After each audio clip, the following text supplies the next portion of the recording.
we are going to create, with the energy that we have here, a vortex, a field of love. And this is the intensive that many of you have been on that work with me, to allow yourself to get into a place, a fourth dimensional place, where you think a thought and it actually manifests.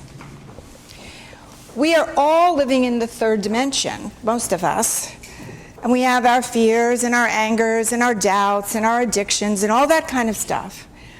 However, if you want a quick shift and live from higher consciousness, you need to be in the fourth dimension. How do you get there? It's like going to the spiritual gym. It's not an easy thing to just go, I'm in the fourth dimension.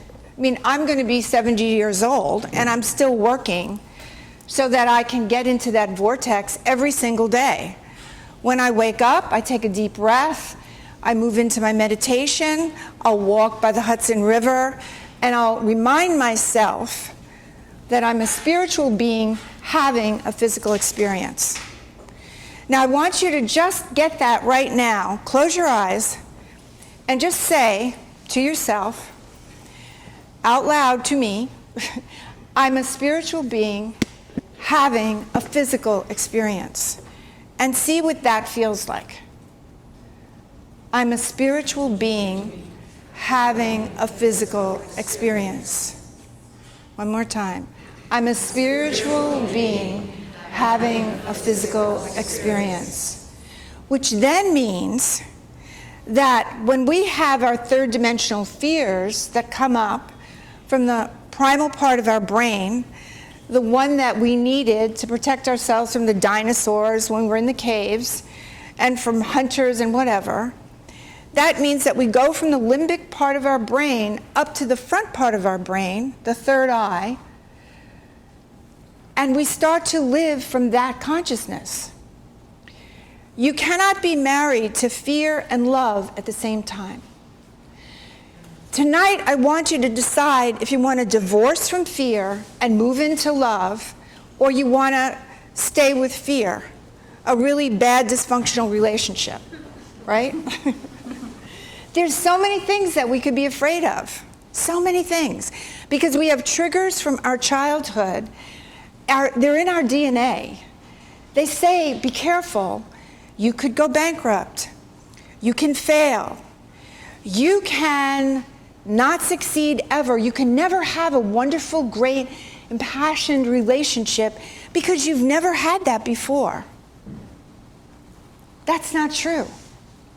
When you start to think those things, like all the things that frighten you about your life, listen to them and then decide, am I going to say yes to them or no?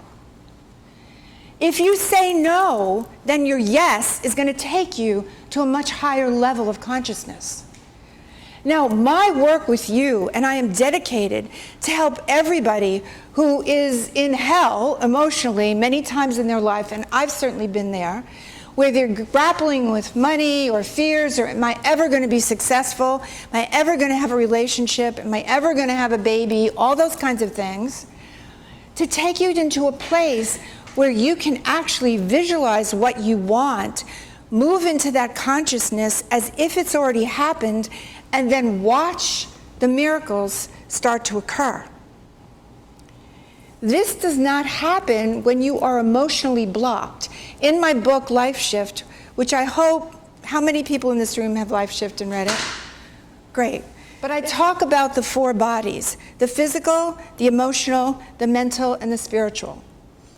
And in order to reach the fourth dimension, you have to get that physical and that emotional connected in with your mental and your spiritual. Otherwise, it doesn't play. It doesn't take you there. It gives you that sense that 1 minute you're high, the next minute you're not. 1 minute you have a sense of expanded consciousness, like being in love, and the next minute the bottom drops out if something, doesn't go your way. What happens when you're manifesting and everything is happening and wonderful, and then all of a sudden something doesn't happen? Doubt starts creeping in. Like, am I ever going to make this? Am I ever going to manifest my deepest dreams and desires? And I say, yes, absolutely. To each one of you, you will. Because I did, and there were many obstacles and many, people saying, are you crazy? You can't do this. And I said, maybe you can't, but I can. I never once allowed myself to think I couldn't do it. If somebody said to me, you're crazy, you can't do it, I said, yes, I can. Just watch me. All my friends know that. I only surrounded myself with people that were supporting me and having my vision and having my children. Because it takes 33 1/3 seconds for your subconscious to accept an idea. Think about it. 33 1/3 seconds.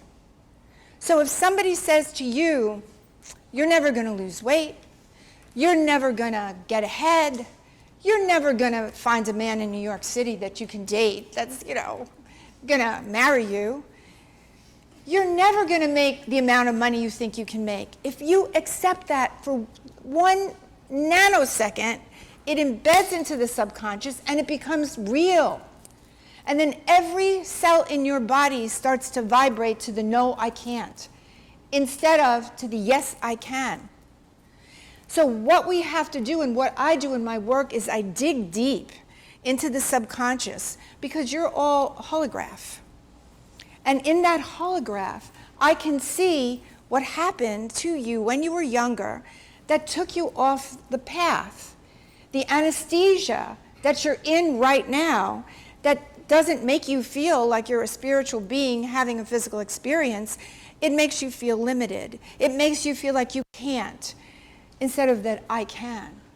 And once you find out what that subconscious imprint is, then you go, all right, I'm not going to live in limitation.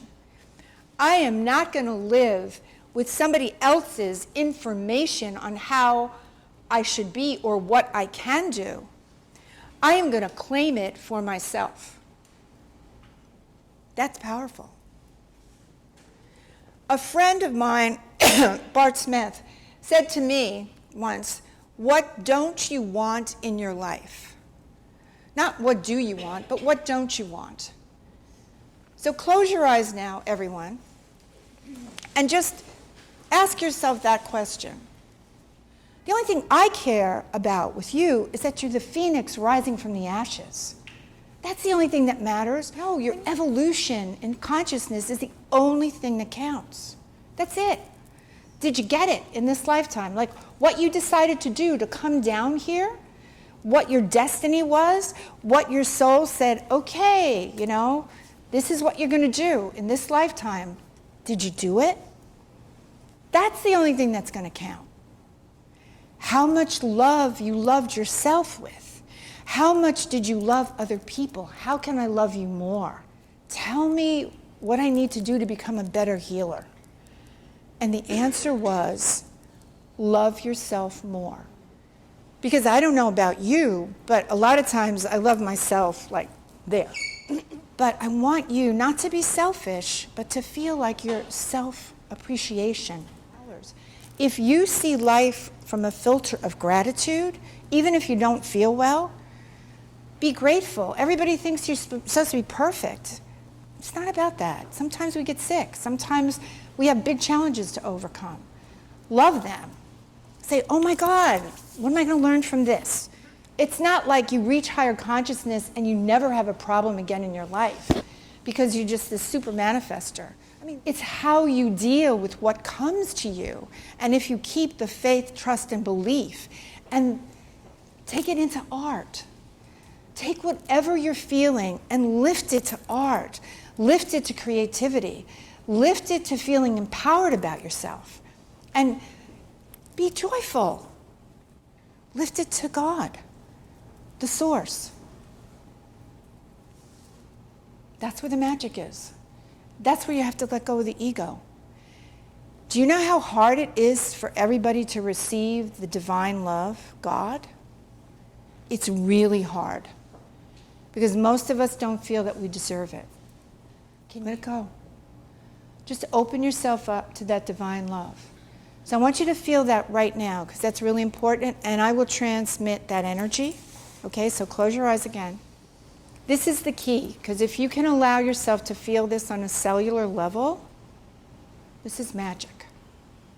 Feel as if you're hooking up into the universe, God, the source, the God of your understanding.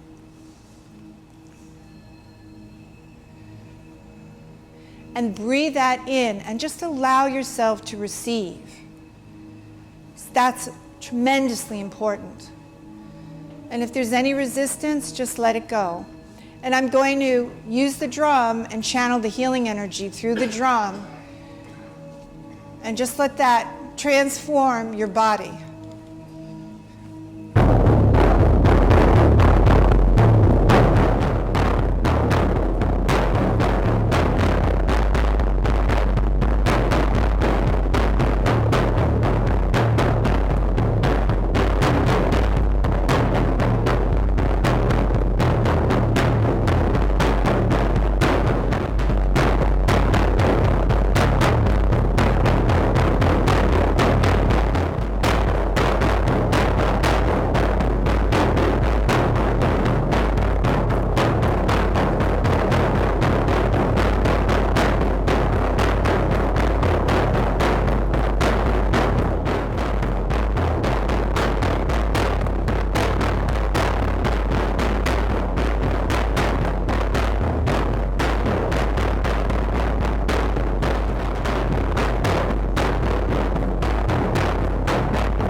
God bless you, and good night.